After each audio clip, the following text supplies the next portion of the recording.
25 June is Day of the Seafarer. How did Iran celebrate it? Attention all vessels, attention all vessels, attention all vessels in Persian Gulf and Oman Sea. This is SEPA Navy warning.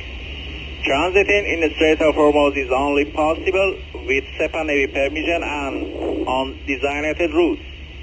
If any vessel attempts to transit in the strait without our permission or AIS off or outside of the designated route, it's responsible for any consequences of any danger. This is SEPA Navy out. That's right, Iran attacked a ship. I'm your host, Sal Mercogliano. Welcome to today's episode. So over the past couple of days, we had an effort by the International Maritime Organization to get ships out of the Persian Gulf.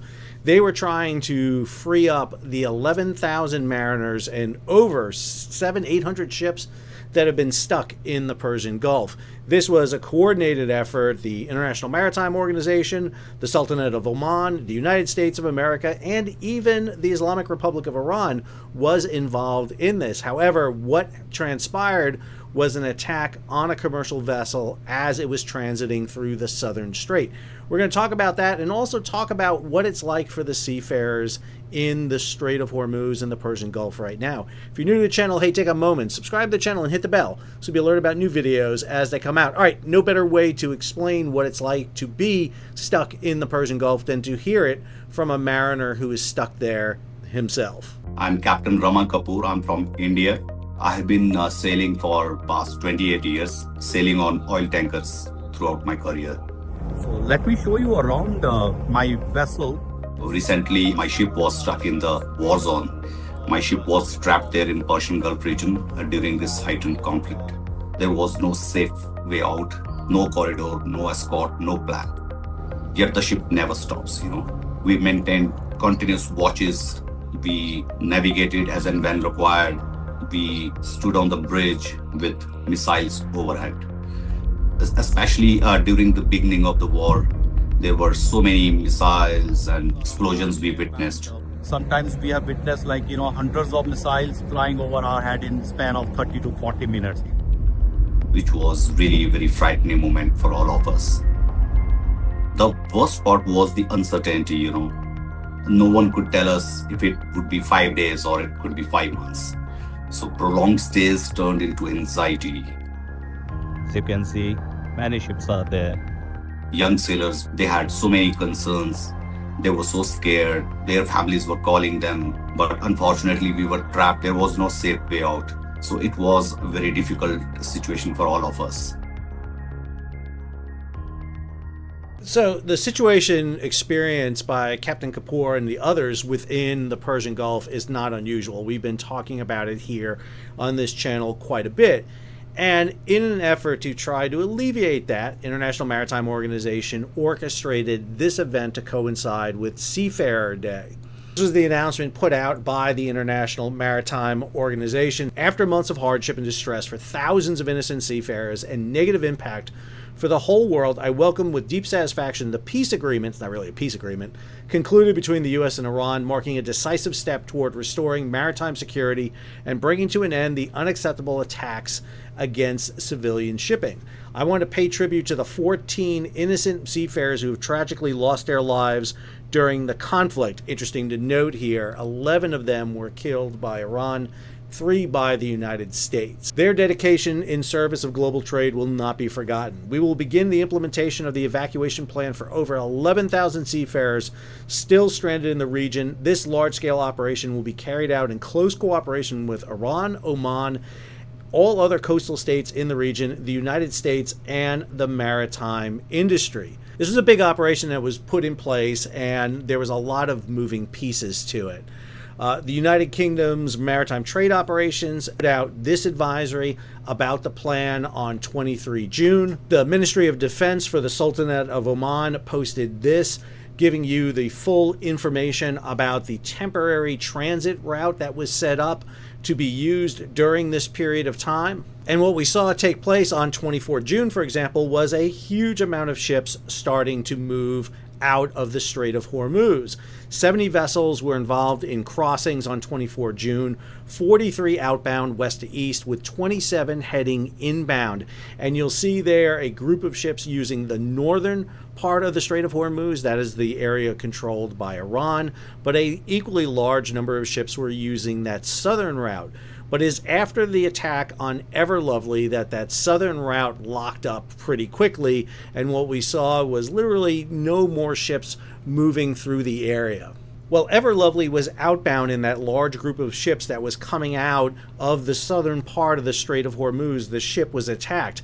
According to the Persian Gulf Strait Authority, in response to repeated inquiries, they announced any passage through routes outside the framework designated by PGSA will not be covered by safe passage guarantees and will not be entitled to insurance coverage or related liabilities.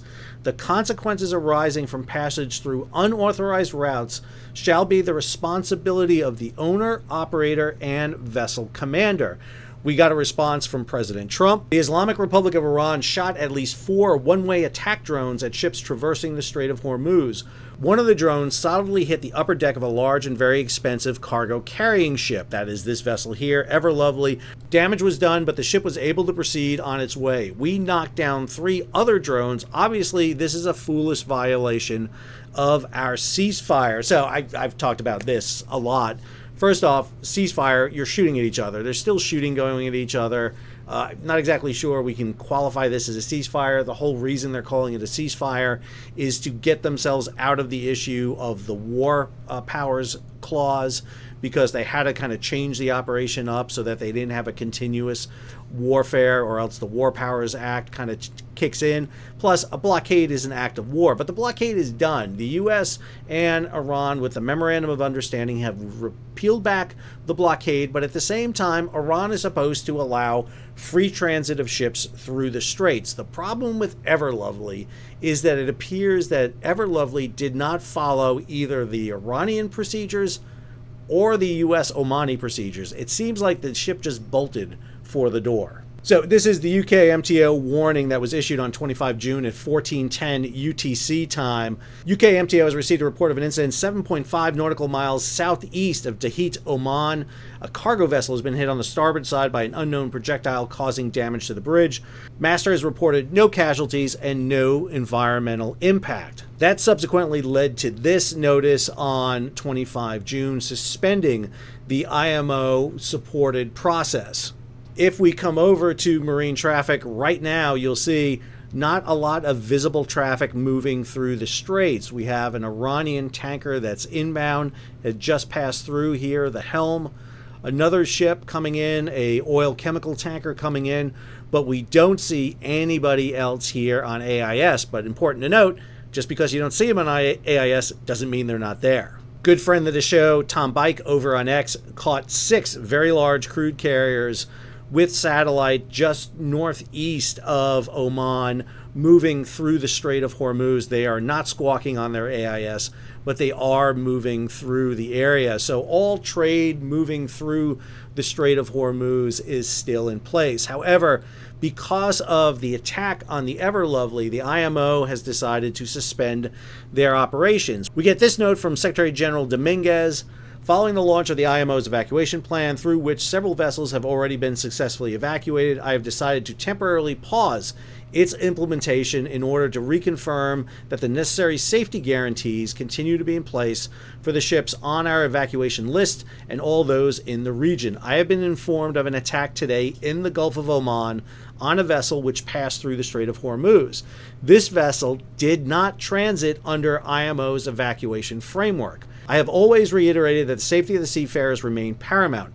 Therefore, to ensure a coordinated approach and navigational safety, the evacuation plan will be paused until further clarity is obtained. Today marks the Day of the Seafarer, underlying the importance of ensuring that the continued evacuation of the thousands of seafarers stranded in the Persian Gulf can proceed without the risk of them becoming collateral victims in this geopolitical conflict. So Secretary Dominguez went on to have a press conference today. In it, he said over the past 3.5 days, about 115 vessels were evacuated, about 2,500 seafarers got out. He did confirm that Iran sent messages warning that using an unauthorized corridor would mean legal sanctions. He didn't know what those sanctions were, and he's trying to get more information. He framed the northern route as being operated by Iran and the southern one by Oman, the United States, and the IMO. So it appears as if Everlovely, in its haste to want to get the hell out of there, and you can't really blame them for that, kind of jumped the gun, ran that southern route, and Iran was able to target a vessel that was not approved ahead of time and try to hit it. And 1 out of 4 drones got through and damaged the vessel. Fortunately, it didn't injure or kill any of the crew members on board. Day of the Seafarer highlights 1.9 million seafarers who every day work on the world's oceans, moving commerce for the globe. As Secretary General Dominguez noted, 14 mariners have paid the ultimate price, caught in the crossfire between the U.S., Israel, and Iran. And doing something to alleviate this, rectify this, to fix the situation should be paramount to not just those countries and those seafarers involved, but the world. I want to end this with a video posted by the IMO showcasing a young woman, third officer on one of the ships trapped in the Persian Gulf. As a former merchant mariner, my heart goes to those merchant mariners. And one of the things I try to do with this channel is really put you into the shoes of those merchant mariners and talk about how important they are. 1.9 million move 12 billion tons of cargo around the planet on a yearly basis. And without them, global economy comes to a screeching halt. With that, I hope you enjoyed today's episode. Every day, there are missile attacks, drone attacks, there are mobile alerts. You don't know what will happen. You don't know when the war will end. You don't know when the vessel can safely pass the strait. Honestly, I don't think anybody can really understand what it feels like to be on the war zone unless they've been there. It really challenged your mental and emotional health. But if you just follow the company procedures, if you yourself, you know your duties and responsibilities in case of emergency, I believe everything will go smoothly.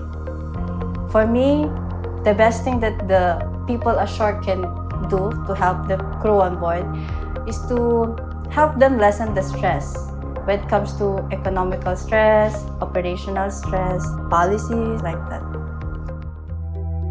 Being optimistic will really help us to strengthen our mental and emotional health, which will drive us to surpass the challenges. I am very thankful that I was able to finish my contract and get home safely.